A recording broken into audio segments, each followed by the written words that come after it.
열두 제자 오늘 작은 야고보에 대해서 같이 공부할 시간입니다. 자, 다시 한번 따라하시길 바랍니다.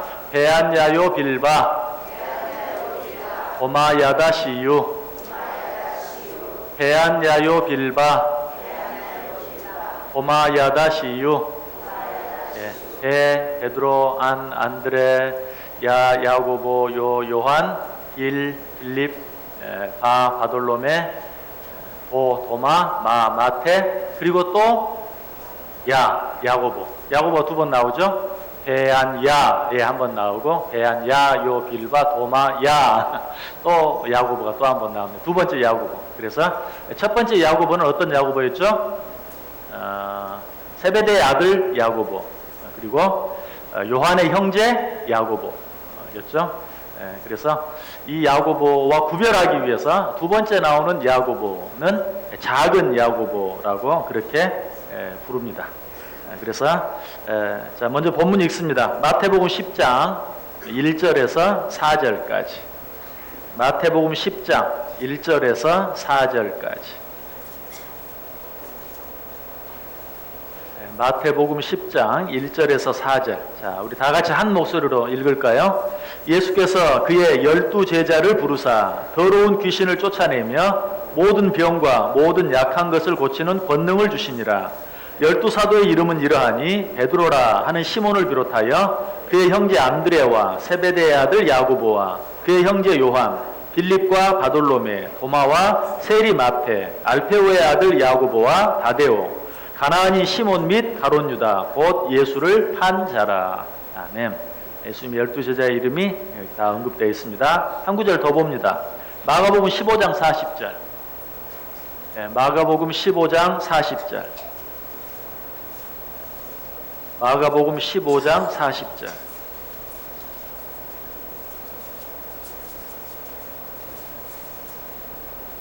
마가복음 15장 40절. 자, 한 절 말씀만 우리 다 같이 한 목소리로 읽습니다. 멀리서 바라보는 여자들도 있었는데 그 중에 막달라 마리아와 또 작은 야고보와 요새의 어머니 마리아와 또 살로메가 있었으니. 아멘. 자, 여기 보면 이제 작은 야고보. 이것은 그냥 우리가 세베대의 아들 야고보와 구별하기 위해서 우리가 마음대로 붙인 이름이 아니고 성경에도 이 알페오의 아들 야고보를 작은 야고보, 세베대의 아들 야고보와 구별해서 작은 야고보, 아마 뭐 나이가 적었든지 그러했겠죠. 그래서 작은 야고보라고 성경이 그렇게 부르고 있습니다. 자, 성경에는 모두 몇 사람의 야고보가 있습니까? 세 사람의 야고보가 있습니다. 첫 번째 야고보는 아까 말씀드렸던 것처럼 우리가 야고보 하면 제일 먼저 생각하는 누구의 아들 야고보? 세베대의 아들 야고보. 누구의 형제 야고보? 요한의 형제 야고보. 그렇죠? 요한과 야고보. 우레의 아들이라고 불렀던 요한과 야고보. 하나는 우편에 하나는 좌편에 앉게 해달라고 요구했던 그 형제 요한과 야고보. 요한의 형제 야고보. 그리고 세베대의 아들 야고보가 있습니다. 자, 그럼 두 번째 야고보는 오늘 우리가 공부할 작은 야고보 말고 또 어떤 야고보가 있죠? 예수님의 형제 야고보. 그렇습니다. 예수님의 형제 야고보가 있어요. 예수님의 동생이었던 야고보가 있습니다. 그 야고보에 대해서는 사도행전 15장 13절에 나와요. 사도행전 15장 13절. 여기 보면 말을 마침에 야고보가 대답하여 이르되 형제들아 내 말을 들으라 라는 말이 나오는데요. 바로 여기서 나오는 야고보가 예수님의 친형제였던 야고보입니다. 가톨릭에서는 이 야고보가 예수님의 친동생이 아니고 예수님의 사촌 동생이었다 그렇게 말해요. 왜 그렇게 말하는 줄 아세요?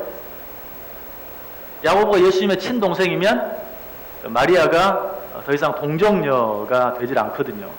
그러니까 이 동생은 동생인데 친동생이 아니고 사촌 동생이었다. 그래야 정말 자기들이 섬기는 것처럼 마리아를 성모 마리아로, 동정녀 마리아로 신격화할 수 있기 때문에 예수님은 성령으로 잉태되었기 때문에 문제가 없는데 그 친동생이 있었다면 어때요?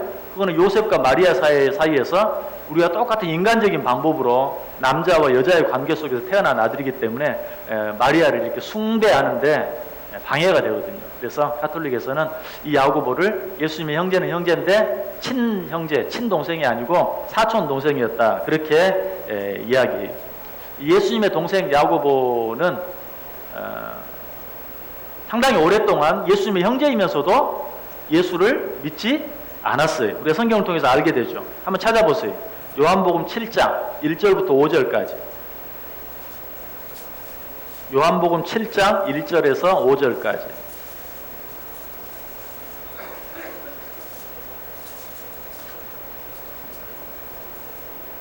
요한복음 7장 1절에서 5절.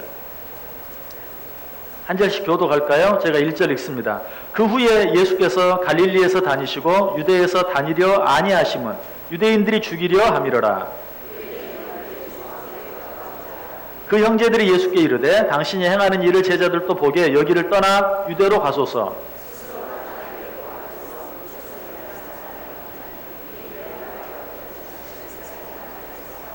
5절 같이 읽습니다. 이는 그 형제들까지도 예수를 믿지 아니함이러라. 예수님의 형제들. 예수님의 형제들은 예수를 어떤 사람들이 많이 따르니까 위대한 어떤 정치가로 생각을 했어요. 그래서 당신이 뭔가를 하려고 하는 시골에 있지 말고 저 예루살렘으로 올라가라 라고 이야기는 했어요.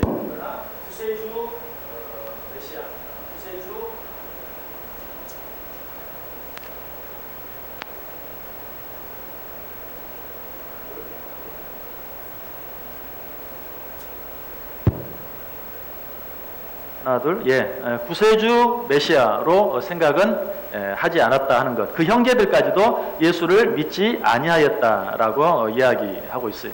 그런데 언제 예수님의 형제 야고보가 예수님을 믿고 따르는 자가 되었는가? 자, 성경 찾아보세요. 사도행전 15장 12절에서 18절.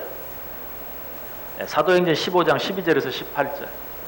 자, 지금 우리가 생각하는 야고보는 오늘 우리가 공부하는 작은 야고보가 아니고 예수님의 형제 야고보를 생각하고 있습니다. 사도행전 15장 12절에서 18절. 사도행전 15장 12절에서 18절. 한 절씩 역시 교독합니다. 제가 12절 읽습니다. 온 무리가 가만히 있어 바나바와 바울이 하나님께서 자기들로 말미암아 이방인 중에서 행하신 표적과 기사에 관하여 말하는 것을 듣더니 하나님이 처음으로 이방인 중에서 자기 이름을 위할 백성을 취하시려고 그들을 돌보신 것을 시므온이 말하였으니 이후에 내가 돌아와서 다윗의 무너진 장막을 다시 지으며 또 그 허물어진 것을 다시 지어 일으키리니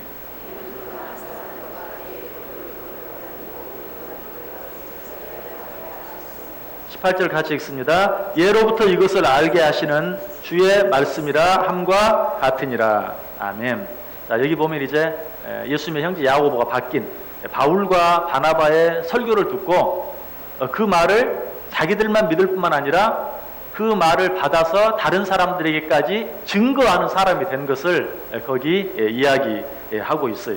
자, 그렇다면 예수님의 형제 야고보, 예수님을 오랫동안 끝까지 늦게까지 믿지 않았던 예수님의 형제 야고보가 이렇게 바뀌게 되고 변하게 된 이유가 무엇인가? 자, 고린도전서 한번 찾아보세요. 고린도전서 15장. 예수님의 형제 야고보가 예수님을 믿는 자로 변화되게 된 이유가 무엇인가? 고린도전서 15장. 3절에서 8절까지. 고린도전서 15장 3절에서 8절. 자, 제가 3절 읽습니다. 교독합니다. 내가 받은 것을 먼저 너희에게 전하였노니 이는 성경대로 그리스도께서 우리 죄를 위하여 죽으시고 게바에게 보이시고 후에 12 제자에게와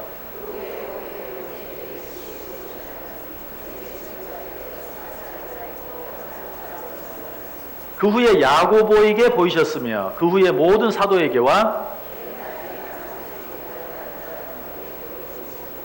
아멘. 자, 거기 예수님이 죽으셨다가 사흘 만에 부활하셔서 누구에게 보이셨는가를 쭉 이야기해 주는데 7절에 보면 그 후에 야고보에게 보이셨다. 여기서 말하는 야고보는 예수님의 제자인 두 야고보, 세베대의 아들 야고보, 알페오의 아들 야고보가 아닌 바로 예수님의 형제 야고보. 그래서 이 야고보를 따로 떼어서 이야기하고 있는 것이, 예수님이 죽으셨다가 부활하셔서 자기의 형제이면서도 자기를 믿지 아니한 자기 동생 야고보에게 그 모습을 나타내 보이심으로 비로소 이 예수님의 형제 야고보가 예수님을 믿게 되고 그리고 예수님을 전하는 자가 되었다 하는 것을 우리에게 가르쳐주고 있습니다. 자, 이 예수님의 형제 야고보가 한 가장 중요한 일 한 가지를 아시는 거예요. 예수님의 형제 야고보가 한 가장 중요한 일. 야고보서를 누가 기록했습니까? 야고보가 기록했죠. 근데 야고보가 너무 많아. 어떤 야고보가 기록했어요? 예수님의 형제 야고보. 예, 참, 이 사실을요, 아는 사람 별로 없어요. 우리 성도들 가운데. 야고보서 그러면, 요한의 형제 야고보. 당연히 예수님의 12제자 가운데, 요한의 형제 야고보든, 세베대의 아들 야고보든, 알페오의 아들 야고보, 이렇게 생각하는 사람이 많아요. 또 그렇게 생각하는 게 너무 당연하게 느껴져요. 그런데 의외로 야고보서는 누가 기록했다? 예수님의 그 12제자 가운데 두 야고보가 아니라 예수님의 형제, 오랫동안 예수를 믿지 않고 있다가 나중에 예수님이 부활하신 모습을 보고서야 예수님을 믿게 된 야고보가 이 야고보서를 기록했어요. 참 특이한 일이죠. 그래서 지금 우리가 지금 야고보 두 사람 생각해봐. 첫째는 세베대의 아들 야고보, 요한의 형제인 야고보. 그리고 두 번째는 예수님의 형제 야고보. 그리고 세 번째 야고보가 어떤 야고보? 우리가 오늘 생각하려고 하는 작은 야고보. 자, 1번 문제 보세요. 1번 문제. 지금까지 여러분이 이렇게 적어놓은 것들 잘 구별해서 적으셔야 돼요. 왜냐하면 지금까지 적어놓은 성경 구절들은 이 작은 야고보와 관계가 없습니다. 예수님의 형제 야고보에 대한 그런 구절들이에요. 막 적어놓고 나중에 이게 도대체 뭐야 막 헷갈리지 마시고, 이제부터 말씀드리는 내용들이 우리가 오늘 공부하는 작은 야고보에 대한 그런 내용이에요. 자, 1번 문제 다 같이 읽습니다. 본문의 내용을 통해 세베대의 아들 야고보가 아닌 또 다른 야고보, 즉 작은 야고보의 가족 관계와 환경에 대해 아는 대로 이야기해 봅시다. 그리고 마가복음 2장 14절 참조라고 되어 있는데 이 구절은 좀 이따 읽고요. 자, 먼저 마태복음 10장 3절. 마태복음 10장 3절. 우리가 오늘 공부하는 작은 야고보에 대한 그런 성경에 나와 있는 내용들을 우리가 한번 생각해 보는 겁니다. 그의 가족 관계나 환경이나 성경에서 찾을 수 있는 이 작은 야고보에 관한 내용들을 한번 찾아보겠습니다. 마태복음 10장 3절. 우리 다 같이 읽습니다. 빌립과 바돌로메, 도마와 세리마테, 알페오의 아들 야고보와 다데오. 오늘 이 본문 가운데 한 구절이죠. 거기 보면 야고보가 누구의 아들이라고요? 알페오의 아들. 자, 첫 번째 우리가 이미 생각해 본 예수님의 12제자 가운데 첫 번째 야고보는 누구의 아들? 세베대의 아들. 오늘 우리가 생각하는 작은 야고보는 누구의 아들이요? 알페오의 아들. 그런데 우리가 참고로 이 알페오가 성경 다른 곳에는 글로바라는 이름으로도 사용하고 있어요. 그래서 오늘 작은 야고보의 아버지는 알페오인데 알페오의 또 다른 이름, 요한복음 19장 25절에 보면 그 알페오가 글로바라고 되어 있는 것을 보게 돼요. 그래서 알페오의 아들 야고보를 다른 말로 하면 글로바의 아들 야고보라고도 말할 수 있어요. 요한복음 19장 25절 보시면 예수의 십자가 곁에는 그 어머니와 이모와 글로바의 아내 마리아와 막달라 마리아가 섰는지라 라고 얘기하고 있죠. 이 글로바의 아내, 이게 바로 알페오의 아내 마리아예요. 그러므로 작은 야고보의 어머니는 누구예요? 누구예요? 마리아죠. 그렇죠? 알페오의 아내가 마리아니까 알페오의 아들 야고보의 어머니는 바로 알페오의 아내 마리아, 글로바의 아내 마리아. 예수님의 어머니 마리아가 아니고, 참 이름이 다 비슷비슷하니까 정말 헷갈려요. 그래서 예전에 그 성경에 한번 그런 적이 나와요. 예수님의 무덤을 발견했다. 거기에 보니까 관이 7개가 있는데 그 관 7개 가운데 마리아의 이름도 있고 요셉의 이름도 있고 예수의 이름도 있고, 그러니까 이거는 분명히 예수님의 가족 묘다 이렇게 하는, 그래서 예수님의 무덤이 여기 있다 라고 말하는 그런 그 다큐가 한번 나온 적이 있었는데, 사실 우스운 이야기. 왜냐하면 우리가 이미 생각해 본 것처럼 요셉, 마리아, 예수라는 그런 이름이 얼마나 흔한 이름이었는지 몰라요. 여러분 예수라는 이름도 구약에 뭐 호세아, 여호수아 이런 이름도 다 예수라는 이름과 똑같은 이름들이. 예, 그래서 그 당시는 그 당시는 또 어때요? 할아버지의 이름을 아버지가 따고 아버지의 이름을 아들이 따고 이런 일도 너무 많아요. 예, 여러분 역사 공부하다 보면 뭐 로마 황제 이름들 보면 막 너무 헷갈리죠. 아버지인지 아들인지 도무지 알 수가 없어요. 1세, 2세, 막 3세 막 붙이는데 정말 이름 외우기에 왜? 그냥 아버지 이름, 특별히 아버지가 훌륭한 사람이었거나 뭐 유명한 사람이었으면 그 아버지 이름 따는 거를 지금도 많이 있잖아요. 뭐 영어로 된 이름 가운데도 뭐 무슨 2세, 뭐 주니어 뭐 이런 이름 가지고 그냥 부모의 이름을 따는.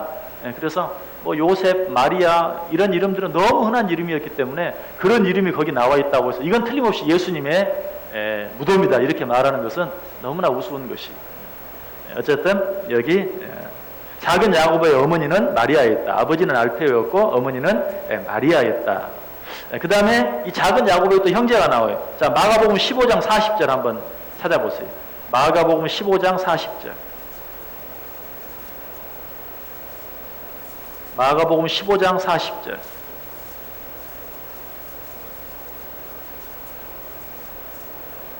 자, 같이 읽어봅니다. 멀리서 바라보는 여자들도 있었는데 그 중에 막달라 마리아와 또 작은 야고보와 요새의 어머니 마리아와 또 살로메가 있었으니.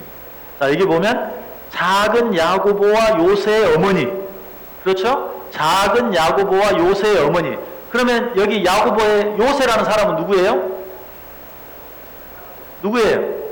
야고보의 형제, 뭐 형인지 동생인지 확실히 모르지만 뒤에 나왔으니까 뭐 동생이라고 생각할 수도 있겠죠. 작은 야고보와 요새의 어머니 마리아. 그러니까 작은 야고보와 요새는 한 어머니 마리아에게서 난 자라는 것이죠. 그러니까 작은 야고보의 형제는 요새였다라고 말하고 있어요. 그런데 이 요새라는 이름이 마태복음 27장 56절에는 요셉으로 나와 있어요. 마태복음 21장 56절 거기에는 요셉. 이 요새와 요셉은 또 같은 사람입니다. 죄송합니다. 여러분을 너무 헷갈리게 해서. 이처럼 뭐 요셉, 예수님의 아버지도 요셉, 육신의 아버지도 요셉이고 여기 보면 또 작은 야고보의 형제, 어떤 곳에서는 요새라고도 말하고 어떤 곳은 요셉이라고 말하기도 하고 벌써 또 같은 이름이 또 나와 있는 것을 보게 되죠. 자, 그래서 우리는 벌써 이제 작은 야고보의 가족 관계를 다 보고 작은 야고보의 아버지는 알페오, 작은 야고보의 어머니는 마리아, 작은 야고보의 형제는 요새라고도 하고 요셉이라고도 하는 요셉 알 수 있죠. 이제 또 한 가지 확실하지 않은 재미있는 사실이 한 가지 있어요. 마태복음 9장 한번 펴보세요. 마태복음 9장 작은 야고보에 대해서 알 수 있는 또 한 가지 재미있는 사실. 마태복음 9장 9절에서 11절. 마태복음 9장 9절, 10절, 11절.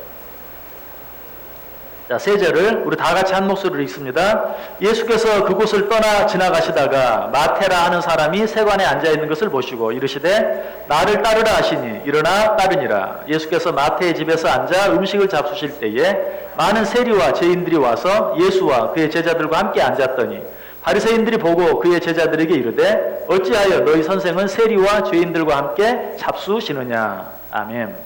자, 여기 보면 예수께서 그곳을 떠나 지나가시다가 누구라 하는 사람? 마테라 하는 사람. 마테라 하는 사람이 세관에 앉아있는 것을 보시고 나를 따르라. 그리고 예수님께서 누구의 집에서? 마태의 집에서 음식을 잡수셨다. 누구와 함께? 죄인과 세리들과 함께. 그래서 사람들이 어때요? 어찌하여 너희 스승은 죄인과 세리들과 함께 먹고 마시느냐라고 사람들이 비판하는 그런 모습을 보게 되죠. 자, 누가복음 5장 펴보세요. 방금 우리가 지금 세리 마태에 대해서 읽었는데 누가복음 5장 27절에서 30절. 누가복음 5장 27절에서 30절. 누가복음 5장 27절에서 30절. 교독합니다. 제가 27절 있습니다. 그 후에 예수께서 나가사 레위라 하는 세리가 세간에 앉아있는 것을 보시고 나를 따르라 하시니 레위가 예수를 위하여 자기 집에서 큰 잔치를 하니 세리와 다른 사람이 많이 함께 앉아 있는지라.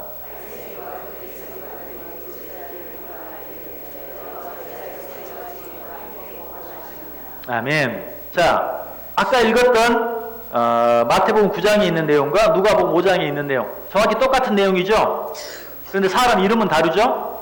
마태복음 9장에서는 마태, 그리고 누가복음 5장에서는 레위. 이미 공부했죠. 바로 지난 시간에 레위라는 이름은 예수님의 제자 마태의 아버지, 자기 아버지가 태어날 때 지어준 이름 레위. 너는 훌륭한 제사장이 되어라 하는 그런 소원을 담아서 레위라고 지었는데, 그 레위라는 사람이 후에는 누구라고? 마태라고 불리었다. 정확하게 알 수는 없지만 예수님께서 시몬의 이름을 베드로, 게바라고 지어줬던 것처럼 아마 이 레위라는 제자도 불러서 마태, 하나님의 선물이라는 뜻을 가진 마태라는 이름을 예수님이 지어주었을 것이다 라고 설명을 드렸어요. 자, 레위와 마태는 같은 사람이에요. 그런데 마가복음 2장을 펴보세요. 마가복음 2장 14절, 15절, 16절. 마가복음 2장 14절, 15절, 16절.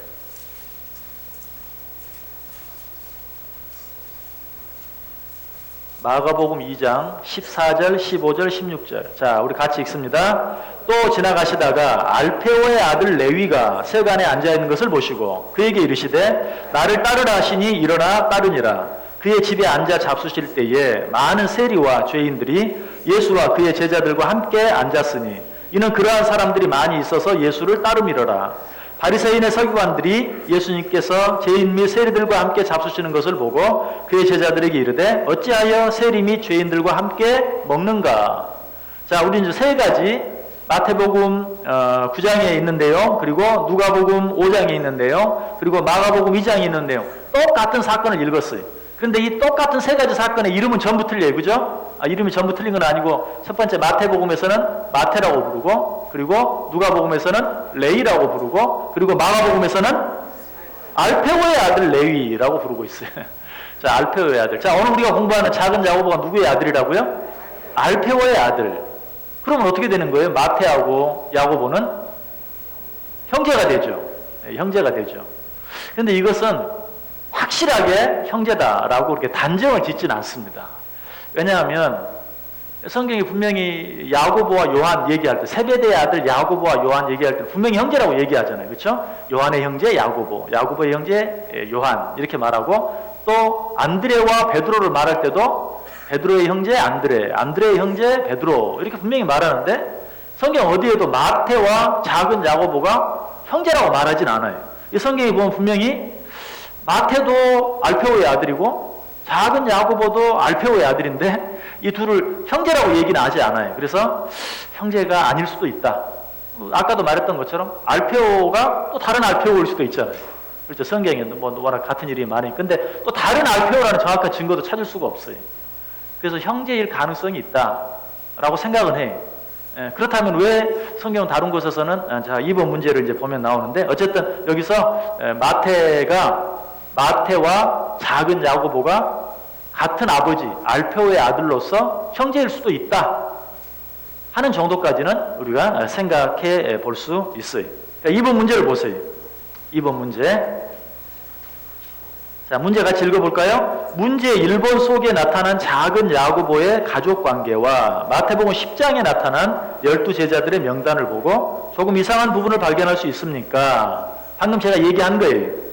문제 1번 속에 나타난 작은 야고보의 가족을 통해서 보면 마태와 작은 야고보가 형제일 수 있다 하는 것을 우리가 생각해 보았는데, 마태도 알페오의 아들이고 이 작은 야고보도 알페오의 아들이고 형제일 수 있다. 그런데 마태복음 10장에 나타난 12제자의 이름을 보면 요한과 야고보는 형제라고 분명히 이야기하고 베드로와 안드레도 형제라고 이야기하는데 마태와 작은 야고보는 형제라고 언급을 하지 않는다. 왜 그랬을까 하는 그런 생각이 들죠.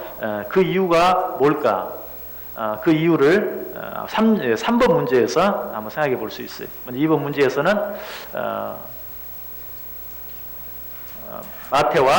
마태와 작은 야고보를 형제로 언급하고 있지 않은, 아버지가 같은데 형제로 언급하고 있지 않은 점이 이상하다 하는 것만 거기 적어 놓으시고요. 자, 3번 문제 보겠습니다. 3번 문제 같이 읽습니다. 이상의 내용들 외에 작은 야고보에 대한 그 어떤 기록도 성경 속에서는 발견할 수 없습니다. 작은 야고보에 대한 기록은 초대교회 문서들이나 역사 속에서만 발견할 수 있는데 이러한 책들은 작은 야고보에 대해 다음과 같이 말하고 있습니다. 그 내용들에 대해 생각해보고 그것들을 통해 얻을 수 있는 교훈들이 무엇인지에 대해 토의해 봅시다. 이제 성경에 나와 있는 작은 야고보는 지금 여러분에게 다 얘기했어요.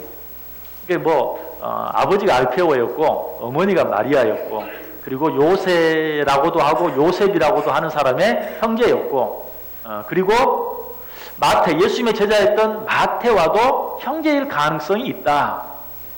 요 정도만 성경에서 알 수 있어요. 그 외에 이 작은 야고보에 대한 이야기가 없어요.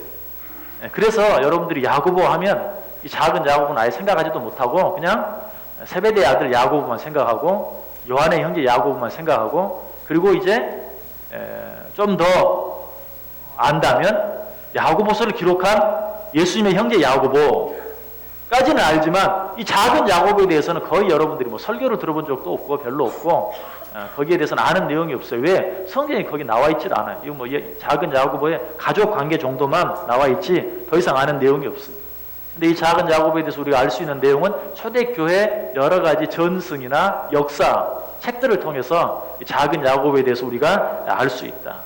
그러면 초대교회 역사서들에 나타난 작은 야고보에 대한 몇 가지 표현들이 있어요. 그 첫 번째가 거기 나와 있는 뭐죠? 셀로딘. 여러분 셀롯 땅. 뜻을 아십니까? 셀로딘. 열심당 들어보셨죠? 성경에 셀로딘이라는 말이 나오는데 이 셀로딘이란 말은 열심당에 속해 있는 사람. 뭐의 열심당의 사람인가? 우리나라로 얘기하면 독립군. 우리가 한때 독립을 위해서 일제치하에서 독립을 위해서 투쟁했던 사람들이 있죠. 그런 것처럼 이스라엘 사람들이 로마의 압제로부터 벗어나기 위해서 투쟁을 벌였던 아주 목숨을 걸고 싸웠던 사람들이 셀로딘, 열심당인 사람들이었어요. 그래서 이 작은 야고보가 셀로딘이었다 하는 사실을 초대교회 문서를 통해서 알게 됩니다. 그래서 상당히 그는 애국자였고 나라의 독립을 위해서 정말 목숨을 걸고 싸웠던 그런 사람이었다 하는 것을 알게 돼요.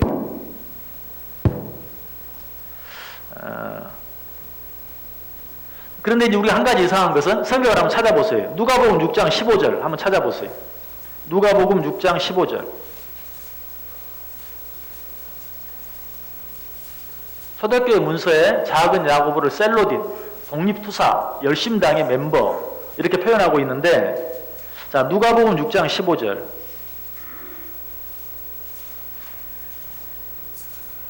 자 같이 읽습니다. 마태와 도마와 알페오의 아들 야고보와 셀롯이라는 시몬과 거기 보면 셀롯 앞에 일자 써져 있죠. 그리고 그 밑에 보면 열심당원 이렇게 나와 있죠.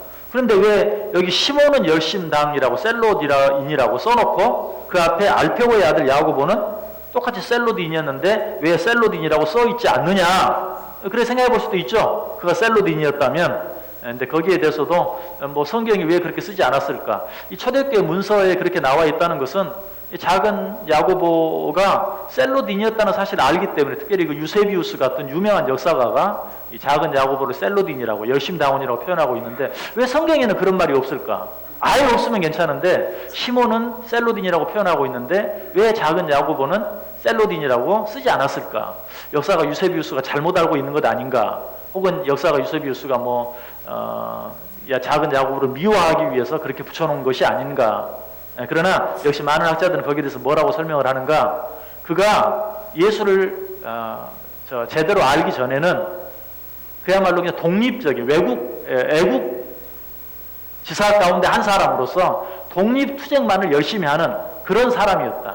그러나 예수 그리스도를 만난 후에는, 예수 그리스도를 알게 된 후에는, 복음을 전한 후에는 그 독립투사로서 일보다도 복음을 전하는 일을 더 힘썼다. 그래서 성경에서는 그가 이전에 셀로딘이었지만 예수를 만난 뒤에 더 이상 셀로딘이 아닌 복음 전하는 그런 복음 전도자 로서 그의 평생을 살았기 때문에 성경은 그를 셀로딘이라고 언급하지 않았을 것이다 라고 추측을 해요. 저도 거기에 대해서 동의를 해요. 정말 그랬을 것이다 라는 생각을 해요. 야고보가 분명히 셀로딘으로서 독립 후사적인. 여러분, 그래서 여기서 이제 우리가 한 가지 배워야 될 것은 진정으로 나라를 사랑하는 길이 뭔가. 자, 셀로딘 정말 애국자였어요. 자기 나라의 독립을 위해서 싸우던 사람이에요. 예수를 만난 뒤에는 더 이상 애국자라고 불린 게 아니라 복음 전도자로서 불리우게 되었다 하는 사실을 통해서 볼 때 성경이 셀로딘이라는 것을 더 이상 강조하지 않았다라는 사실을 봤을 때 진정한 애국자가 누군가, 정말 복음을 사랑하고 하나님을 사랑하며 사는 자가 진정한 애국자예요. 아마 하나님을 안 믿는 사람은 이렇게 말하면 상당히 싫어할지 몰라요. 무슨 소리야, 예수를 믿는 사람도 나라를 더 사랑하고 열심히 해. 그런데 엄밀하게 말하면 성경에서는 민족주의를 사실은 좋은 것으로 생각하지 않아요. 말세의 한 징조로 뭐라고 말합니까? 민족과 민족이, 나라가 나라를 서로 대적하고 싸우는 현상이 일어나는 현상이 말세의 가장 대표적인 한 가지 현상 가운데 하나예요. 여러분, 사실 그렇죠. 민족과 민족, 나라와 나라, 하나님 안에서는 어때요? 우리가 전부 한 피를 나눈 한 형제잖아요. 그러니까 진정한 애국이 뭔가 온 세상 모든 사람을 똑같이 사랑하고 그들이 다 복음 안에서 하나님의 자녀가 되기를 원하고 복음 안에서 하나가 되기를 원하는 마음이 진정한 애국이에요. 우리 나라만 잘 되기를 원하는 이런 마음은 민족주의고, 그런 민족주의는 엄밀하게 말하면 하나님의 뜻이 아니에요. 너무 당연하지 않아요? 하나님이 천지 만물을 창조하시고 모든 나라 모든 민족을 창조하시고 세상 모든 나라 민족을 하나님의 자녀로 삼기를 원하시잖아요. 그런데 우리나라만이라고 자꾸 하는 것은 사실은 하나님의 뜻과 맞지 않아요. 그래서 셀로딘, 자기 민족의 독립만을 위해서 싸웠던 그 셀로딘이 예수를 만난 뒤에는 더 이상 셀로딘이라고 불리지 아니하고 복음을 전하는 자로 예수님 12 제자 가운데 하나로만 기록되고 있다는 사실. 여기서 굉장히 조심스러운 표현인데, 제가 이제 이런 얘기를 해가지고 나중에 이제 국회의원 출마하려고 하면 누가 이제 이 내용을 녹음해가지고 저는 그래서 국회의원 되기를 포기하고 국무총리 되기도 포기하고 대통령 되기도 포기하고 이 말씀을 드리는 거예요. 예전에 그랬잖아요. 그 예를 얘기 강의에 또 저 사람은 뭐 민족은 필요 없다, 세계가 하나다, 모든 민족은 하나다, 이렇게 뭐 대한민국은 없다, 뭐 이렇게 말했다고 이제 또 오늘 이게 녹화된 게 다 이제 나와가지고 저는 그런데 이제 출마를 못 하는 거예요. 그러나 분명하죠. 하나님은 전 세상 모든 민족을 사랑한 것이죠. 우리가 우리 민족만 잘 되기 위해서 하는 것은 이건 분명히 국수주의적인 것이고 하나님의 뜻과는 맞지 않는 민족주의적인 것이. 여러분, 이 나라 이 민족을 사랑하지 말라는 말이 절대 아니에요. 이 나라 이 민족을 사랑하되 우리가 전 세계가 복음 안에서 하나 되어지기를 원하는 마음으로, 정말 이 나라 이 민족이 잘 돼야 된다면 이 나라 이 민족이 잘 되어서 땅 끝까지 주의 복음을 증거하는 역할을 감당할 수 있는 나라, 그 사명을 감당할 수 있는 나라 되게 해 주옵소서. 이 나라가 특별히 잘 살기를 원한다면 이 나라가 정말 잘 살아서 모든 세상 나라에 영향력을 미치는, 사실은 미국이나 영국이나 이런 나라들이 그 역할을 감당했어요. 지금은 좀 삐딱선을 타고 있지만 정말 그들이 잘 삶으로 말미암아서 그 잘 사는 것을 이용해서 온 세계에 선교사를 파송하고 복음을 전하는 그런 일을 감당했다고. 진정한 애국이 무엇인가? 하나님 안에서 복음 안에서 이 나라가 잘 돼서 땅까지 주의 복음을 증거하는 선교의 나라가 되기를 바라는 마음, 이런 마음, 이게 진정한 애국이고 진정한 나라 사랑이에요. 우리나라만, 다른 나라는 어떻게 돼도 좋고 또 우리나라가 잘 되기 위해서 막 다른 나라가 잘못돼. 우리는 이제 특별히 일본과의 관계 속에서 너무 맺힌 게 많다 보니까 그런 생각들이 많이 있잖아요. 일본이 잘못되면 왠지 그냥 고소하고. 여러분, 일본에 그냥 어마어마한 쓰나미가 밀려왔을 때 볼 때 솔직하게 한번 얘기해서 막 너무너무 불쌍하고 막 너무너무 안타까운 그런 생각이 들었습니까? 아니면 고참 생톰이다 이런 그런 생각이 나도 모르게, 정말 죄송한 말이지만 나도 모르게 그런 생각이 드는, 여러분, 그 하나님이 기뻐하시겠어요? 절대 기뻐하지 않죠. 일본은 정말 중요한 선교지예요. 참 그 나라 불쌍한 나라예요. 그렇게 참 잘 살면서도 복음이 1%도 안 되는, 복음화가 1% 되지 않는 정말 교만한 나라고 교만한 민족이에요. 그런데 어쨌든 정말 그들을 복음으로 품기 위한, 그래서 왜 셀로딘이었는데 역사가 이 초대교회 이 역사가 가운데 가장 유명한 유세비우스가 그를 셀로딘이라고 열심당원이라고 표현하고 있는데, 왜 성경은 다른 사람은 그렇게 표현하면서도 이 작은 야고보는 그렇게 표현하지 않았을까? 셀로딘이 바뀌었다. 자기 민족을 위해서라면 목숨을 내걸었던 작은 야고보가 예수를 만난 뒤에 전 세계 모든 민족을 품을 수 있는 사람으로 바뀌었다 하는 것을 상징적으로 우리에게 보여준다라고 생각할 수 있어요. 그래서 이제 여기에서 이제 또 한 가지, 왜 만약에 마태와 알페오의 아들 야고보가 형제였다면 왜 성경에서는 그들을 형제로 표현하지 않았을까? 그래서 이제 거기에서 추측을 해서, 자, 마태의 직업은 뭐였죠? 세리. 그러니까 이 세리는 사실은 로마와 아주 친해야만 될 수 있어요. 그러니까 로마 사람들의 로마의 인정을 받아야만 세리가 될 수 있어요. 그렇죠? 그러니까 마태는 어때요? 친로마주의자예요. 그런데 작은 야고보는 어때요? 셀로딘. 아주 로마로부터의 독립을 위해서 목숨을 걸었던 그 형제 사이가 어떻겠어요? 뭐 예수님을 만난 뒤에는 이제 어떻게 될지 모르지만 이거 아주 원수 아니었겠어요. 하나는 그냥 아이 무슨 조국이 무슨 필요 있어, 잘 먹고 잘 살면 되지 하고 로마에 붙어가지고 옛날 우리 친일파, 그렇죠? 친일파처럼 그 앞잡이, 로마의 앞잡이가 되어 있는 마태와 작은 야고보는 이거 완전히 셀로딘, 로마로부터 독립을 위해서 목숨을 거는, 그러니까 이건 뭐 형제로서가 아니라 의를 끊고 사는 그런 사람이었을 것이다. 예수님을 만난 뒤에는 이제 서로 다 바뀌었지만, 그래서 성경이 그들을 형제로 표현하지 않는 그런 이유가 거기 있지 않을까라고 또 이제 설명을 하고 추측을 하기도 해요. 그러나 이 부분들은 역시 추측이, 성경이 명확하게 그런 부분을 찾을 수 있는 근거가 없기 때문에, 그러나 상당히 재미가 있고 그럴 수도 있겠다 하는 생각을 해보게 되는.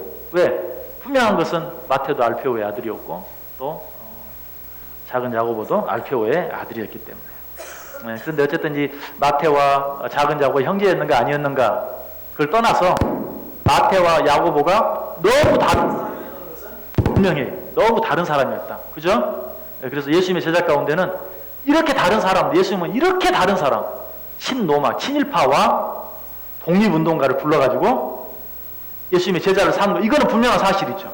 그렇죠?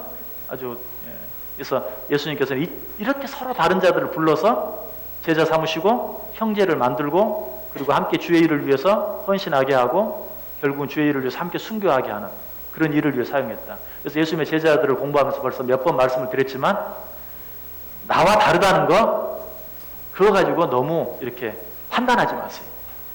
나와 다르다는 거. 저 사람은 진짜 나하고는 안 맞아. 근데 이 마태와 작은 야고보는 정말 가까이 하기에는 너무 먼 당신이야. 그러니까 함께 예수님의 제자가 120명도 아니고 12명인데 그 12명 안에서 한 예수님 밑에서 먹고 자면서 예수님을 따른다는, 이게 불가능한 사람이었어요. 어떻게 친일파 이완용하고 뭐 독립운동가 안중근 뭐 김구하고 어떻게 같이 한솥밥을 먹으면서 일을 할 수 있겠어요. 근데 예수님은 그렇게 서로 다른 사람을 불러다가 제자 삼고 똑같은 하나님의 일을 하게 만들었다는 거예요. 여기는 지금 뭐 12명이 아니라 뭐 훨씬 많아요. 그러니 얼마나 다르겠어요. 옆에 있는 사람 얼굴 살짝 보세요. 이렇게 한번. 예. 너무 다를 수 있어요. 그런데 예수님은 그렇게 다른 우리를 한 곳에 모아서 한 하나님의 일을 위해서 일하게 하신다. 일하기를 원하신다라는 것입니다. 자, 두 번째. 작은 야고보에 대해서 또 한 가지 초대교회 문서를 통해서 발견할 수 있는 이름이 있는데, 이 이름은 한번 들어보셨을 거예요. 뭡니까? 약대의 무릎을 갖고 있었던 사람. 약대의 무릎을 갖고 있었던 사람. 이것은 작은 야고보가 어떤 사람이었다는 걸 얘기하는 것 같아요. 어떤 사람? 기도의 사람이었다. 예, 그래서 역시 그 역사가 유세비우스는 그렇게 말해요. 12제자 중에서 가장 기도를 많이 한 제자였다라고 유세비우스가 말합니다. 그래서 이 작은 야고보는 가장 기도하기를 힘썼던 그런 사람이다. 성경에 작은 야고보에 대한 기록이 하나도 없다고 그랬어요. 그는 누구의 아들이었다, 그 아버지는 누구였고, 엄마는 누구였고, 형제는 누구였다, 이것 외에 작은 야고보에 대한 기록이 하나도 없다. 왜 그랬을까? 작은 야고보는 아마도 입을 열지 않았던 것 같아요. 입을 열지 않고 오직 뭘로? 무릎으로, 기도로 살았던 그런 사람. 그러니까 역사가 유세비우스가 작은 야고보에 대해서 약대의 무릎을 가진 사람. 낙타 무릎 보셨어요? 낙타 무릎에 보면 이렇게 굳은 살이 엄청 붙어 있죠. 왜? 낙타는 관절이 3개잖아요. 일어날 때 보면 우리는 관절이 하나지만 낙타는 2개가 있어가지고 다리가 3마디로 돼 있죠. 일어날 때 보면 1마디씩 이렇게 일어나는데 일어날 때마다 이렇게 무릎을 짚기 때문에 이 무릎에는 아주 굳은 살이 이만큼 붙어 있잖아요. 그러니까 우리 무릎에 그렇게 굳은 살이 배이려면 어떻게 해야 되겠어요? 정말 날이면 날마다 무릎 꿇고 기도하니까 그렇게 붙어 있는 거죠. 그래서 지금 야고보를 그렇게 약대의 무릎을 갖고 있었던 사람, 유세비우스는 12제자 가운데 가장 기도에 힘썼던 사람. 그렇게 기도를 많이 했는데 왜 성경에 작은 야고보에 대한 기록이 없을까? 뭐 그냥 다른 제자들 막 이렇게 베드로도 막 너무 막 떠들고 뭐 우레의 아들 또 다른 야고보와 요한도 막 떠들고 뭐 나는 하나 우편에 나는 좌편에 뭐 앉게 해달라고 하고 뭐 또 누구는 뭐 너는 왜 그걸 팔아 가난한 사람 돕지 않냐고 큰 소리 치고 뭐 온갖 소리를 하는데도 작은 야고보는 그냥 기도만 하고 있는 거예요. 뭐 적을 게 있어야지. 그래서 성경이 그렇죠. 그렇죠. 그래서 작은 야고보에 대한 기록은 없었을 것이다. 실제로 이제 뒤에 생각해 보면 나오지만 이제 바로 뭐 3번째 거기 곧바로 나오네. 3번째 작은 야고보의 또 다른 초대교회 문서를 통해서 전승을 통해서 알 수 있는 이름은 뭐예요? 돌에 맞고 톱에 켬을 당하여 순교하였다. 이제 그 이후에 사역에서는 이 성경이 다 기록되어지고 난 뒤에 그래서 오히려 이제 이 선교 사역이나 이런 사역들은 그 뒤에 나오기 때문에 그 내용들은 오히려 기록되지 아니한 그렇죠? 이 작은 야고보는 시리아에서 선교하였고 그리고 시리아 교회를 설립하였고 그리고 후에 예루살렘으로 다시 돌아와서 전도하다가 유대인들의 돌에 맞아 순교했다. 시리아에서 선교했고 시리아 교회를 설립하고 시리아 교회를 설립한 후에 예루살렘으로 돌아와서 다시 전도하다가 유대인들의 돌에 맞아 순교했다. 근데 돌을 엄청 맞았는데도 죽지 않은 거예요. 그래서 돌에 맞아 피를 흘리고 있는 이 작은 야고보를 톱으로 켜서 마지막 목숨을 끊게 하는. 이해할 권사님 죄송합니다. 또 죽었어요. 참 안타까운 일인데 그러나 다시 한번 기억하세요. 이들의 이 순교로 말미암아서 오늘 우리가 있다는 사실. 정말 예수님의 제자들의 요한 외에 모든 제자들이 이토록 피를 흘리고 죽어간 순교의 피로 말미암아서 우리가 어쩌면 이렇게 편안하게 고통이 없이 지금 신앙생활을 하고 있다는 사실입니다. 그리고 이제 한 가지 또 재미있는 우리 여자 권사님들, 집사님들께 정말 기쁜 소식이 하나 있는데 이 작은 야고보는 역시 유세비우스가 표현한 것 가운데 제자들 가운데 제일 미남이었다. 아주 훈남이었다. 훈남. 이게 역사 기록에 나와요. 요즘에는 뭐 아줌마들 할 것 없이 뭐 아줌마, 할머니 할 것 없이 왜 이렇게 잘생긴 남자들을 좋아하는지 아주 기분이 나빠요. 커피집을 가도 얼굴 잘생긴 남자가 서빙하는 데만 간대. 권사님들도 그럽니까? 감사해요. 그렇게 얘기해 주니까. 근데 진짜로 이게 거기 어디 저기 저 카페에 잘생긴 남자가 있대. 그러면 다 그리 간대. 뭐 친해 총각이 그러는 거 이해를 하는데 뭐 아줌마 할머니 할 것 없이 요새는 여기 보검이 좋아하는 사람 손 들어보세요. 박보검 좋아하는 우리 권사님들 계시면 또 송중기 좋아하는 참나 이럴 때 기가 막히다 그러네. 기가 막혀서 근데 여러분이 그런 사람도 좋아하지만 작은 야고보도 좋아하세요. 미나 최후의 만찬 그 그림 있죠? 거기에 제일 잘생긴 사람이 작은 야고보래. 진짜예요. 한번 찾아보세요. 최후의 만찬 그림을 자세히 아마 또 이렇게 말하면 다 찾아볼 거야 아마 진짜. 제일 잘생긴 사람이 누군가. 근데 제일 잘생긴 사람이 작은 야고보. 그렇게 잘생겼나 봐요. 역사가가 정말 유세비우스가 그렇게 표현했어요. 작은 야고보는 정말 미남이었다, 잘생겼다라고 표현하고 있어요. 이건 보너스로 여러분에게 알려드리는 거예요. 그래서 이 미남, 훈남이었던 작은 야고보가 좋으면 기도생활 열심히 하세요. 여기 잘생겼던 야고보가 무릎으로 살았다는 거 아니에요. 무릎으로. 낙타의 무릎. 자기 무릎이 낙타의 무릎이 될 때까지 기도했어요. 그리고 말하기를 좋아하지 않았어요. 그래서 이 작은 야고보는 여러분이 좋아해도 괜찮아요.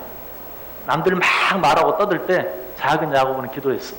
그래서 정말 이 작은 야고보가 좋으면 이 작은 야고보처럼 되길 원하면 말 대신 기도로 또 말하는 것 대신 무릎으로 살면 작은 야고보를 닮은 그리스도인들이 될 수 있습니다. 자, 4번 문제 보겠습니다. 4번. 자, 문제 같이 읽습니다. 역사가 유세비우스는 이 작은 야고보를 예수님의 제자 가운데 제일 예수님을 닮았던 제자라고 기록하고 있는데 그 이유가 무엇이었는지에 대해 이야기해 보십시오. 예, 참, 이 작은 야고보, 유세비우스가 아주 이 작은 야고보에 꽂혔던 것 같아요. 예, 그래서 참 좋게 표현하고 있는데 예수님의 제자 가운데 제일 예수님을 닮았던 제자. 그 이유가 뭘까요? 역시 뭐 우리는 사실 성경을 통해서는 많이 찾을 수가 없어요. 그러나 이미 우리가 말씀드렸던 것처럼 정말 기도로 살았던 예수님도 어때요? 예수님께서도 공생애를 시작하기 전에 40일 기도하시고 예수님의 제자들을 세우기 전에 또 기도하시고 십자가의 고난을 당하시기 전에 또 기도하시고 예수님도 어때요? 잘 기도의 삶을 살았어요. 아마 예수님의 무릎도 낙타 무릎이 되었을 거예요.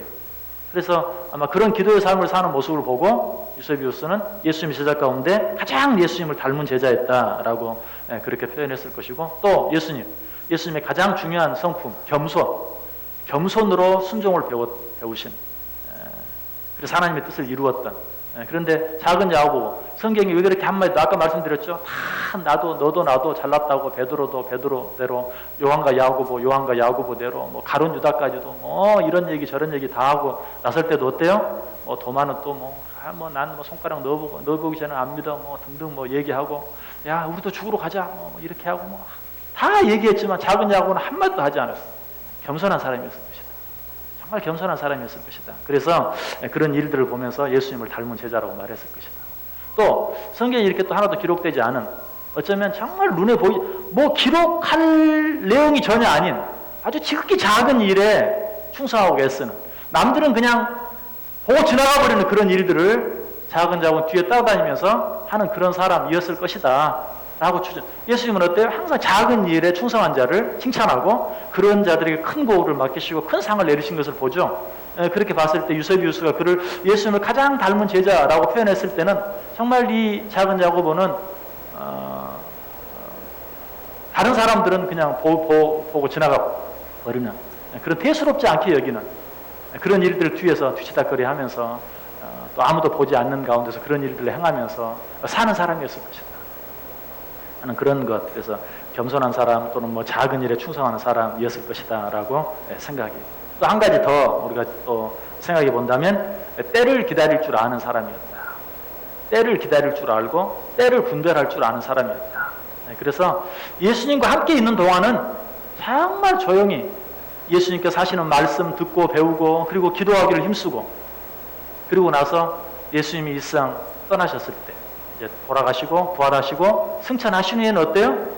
담대하게 나가서 주의 가까운 시리아에 가서 복음을 전하고 시리아 교회를 세우고 또 예루살렘으로 돌아서 복음을 전하고 돌에 맞아 죽기까지 복음을 전했던 정말 배워야 될 때는 열심히 배우고 기도할 때는 열심히 기도하고 그리고 사역할 때는 정말 무섭게 목숨까지 내놓고 사역하는 때를 분별할 줄 아는 예수님께서도 그런 말씀을 하셨죠. 나와 함께 있을 때는 뭐 너희가 울지 말라.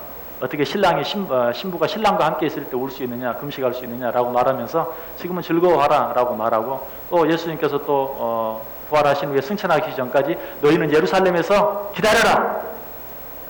성령님께서 너희들에게 임하실 때까지 기다려라. 우리 때때로 기다려야 할 때가 있어요. 기다려야 할 때가 있어요. 그래서 이 작은 야고보는 정말 배워야 할 때는 아무 말 하지 않고 열심히 배우고 정말 예수님이 하시는 말씀, 예수님이 하시는 행동 하나도 놓치지 않기 위해서 열심히 보고 열심히 배우고 열심히 기도하고 그리고 예수님께서 이제 이 세상을 떠나실 뒤에는 정말 그 예수님의 복음을 땅 끝까지 증거하는 일에 목숨을 내가 때를 기다릴 줄 알고 때를 분별할 줄 아는 그런 사람이었을 것이다 라고 또 생각하기도 하는 것입니다. 이처럼 작은 야고보 성경에서는 뭐 우리가 알 수 있는 내용들이 없지만 그러나 유세비우스의 그런 초대교회 문서나 역사들을 통해서 봤을 때 정말 이 초대교회에 큰 영향을 미쳤던 인물이었던 것. 근데 왜 성경에는 그렇게 기록되지 않았는가? 방금 우리가 생각해본 이런 내용들을 통해 생각해 보면 그랬구나. 그래서 여러분 뭐 이 세상에서 어떤 여러분의 이름이 그렇게 많이 기록되지 않고 나타나지 않는 것 그 염려하지 마세요. 우리는 늘 생각해야 될 것을 정말 하나님 앞에 갔을 때 하나님께서 나를 어떻게 평가해 주시느냐 하는 것을 정말 늘 생각하며 살아갈 수 있는 저와 여러분들 꼭 될 수 있기를 간절히 바랍니다. 자, 오늘 공부한 내용 가운데 혹시 질문하고 싶은 것 있습니까? 오늘 질문해도 대답할 게 없어요. 성경에도 안 나와 있는데 제가 어떻게 대답하겠어요?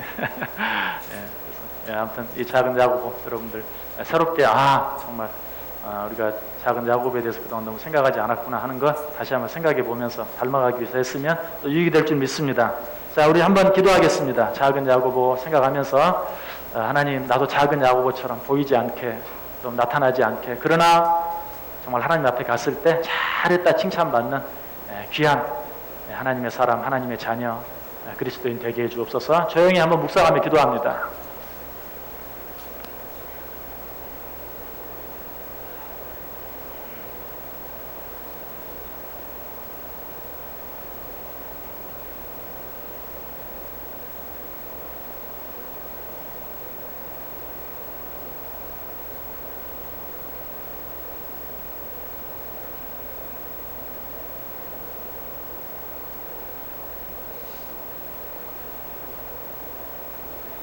사랑과 은혜가 많으신 하나님 감사합니다. 작은 야고보에 대해서 오늘 우리가 공부할 수 있게 하시니 감사합니다. 우리도 작은 야고보 같은, 그러나 하나님 앞에서는 큰 사람들이 다 되게 하여 주옵소서.